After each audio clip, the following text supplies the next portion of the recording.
क्यों है वीरे? छुटकी एक बात की समझ नहीं आ रही, वो नीलू जी के बॉस की जो अम्मा है वो आखिर क्यों आई है? कोई ना कोई मकसद तो होगा। मेरे बेटे से तो आप शायद मिल ही चुकी हैं। जी जी बिल्कुल। अब आज मुझसे मिल रही हैं। आपको अंदाज़ा तो हो ही गया होगा कि हम यहाँ आज बहुत ख़ास मकसद से आए हैं। जी एक मिनट बेटा, आप जाइए, चाय का बंदोबस्त कीजिए। जी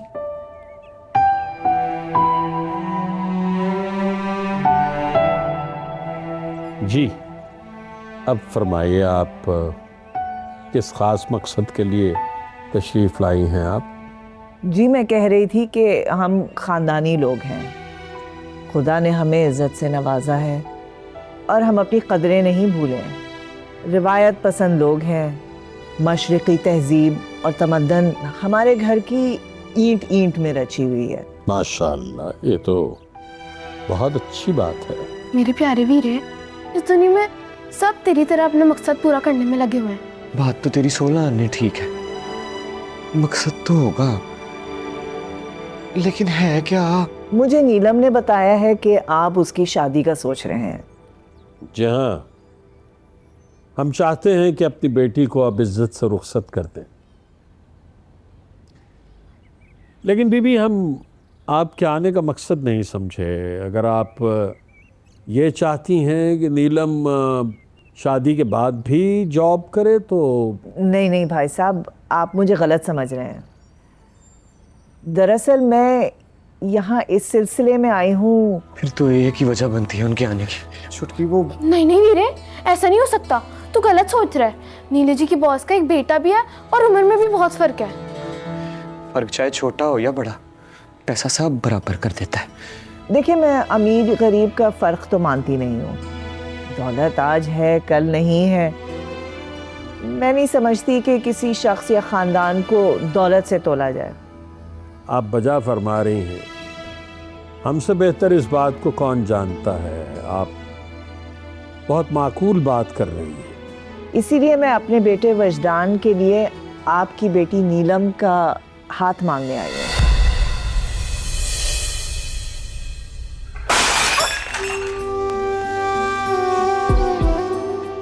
वीरे, तू फिक्र मत कर, मैं नीलू से पूछ के तुझे सब बता दूंगी। लेकिन इस वक्त तेरे रिकॉर्डिंग पे जाना बहुत जरूरी है। पागल हो गई है?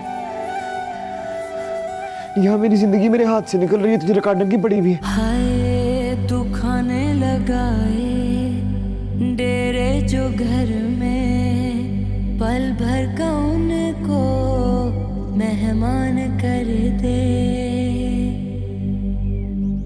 क्यों इश्क दे रोले मुक नहीं जांदे, क्यों हंजू खारे सुख नहीं जांदे।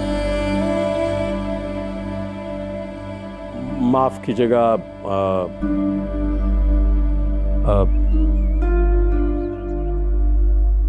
छुटकी मैं नहीं गा पाऊंगा, कसम से मेरी सांसें सही तरह से नहीं चल रही हैं, सुर कहाँ से निकलेगा? मैंने नहीं जाना रिकॉर्डिंग पे। नहीं वीरे, मैं तुझे ऐसा नहीं करने दूंगी। आज मंजिल के इतना करीब पहुंचकर हार मान रहा है। चल जा जा। छुटकी मेरे हाथ देख, मैंने नहीं जाना। नहीं वीरे, अगर तू आज नहीं किया ना तो समझ लेना तुम अपनी चुटकी को खो दोगे। ये कैसी बातें कर रही है तू? ऐसे कहता कोई अपने वीरे को? आई बड़ी, तूने अपनी चुटकी खो दी है, मैं भी खो दूंगा। तू तो सारी जिंदगी मेरे साथ रहेगी, तू ही तो अपने वीरे का सहारा है। चल जा रहा हूँ तेरे कहने पे, चला जाता। और बता। सच? हाँ, लेकिन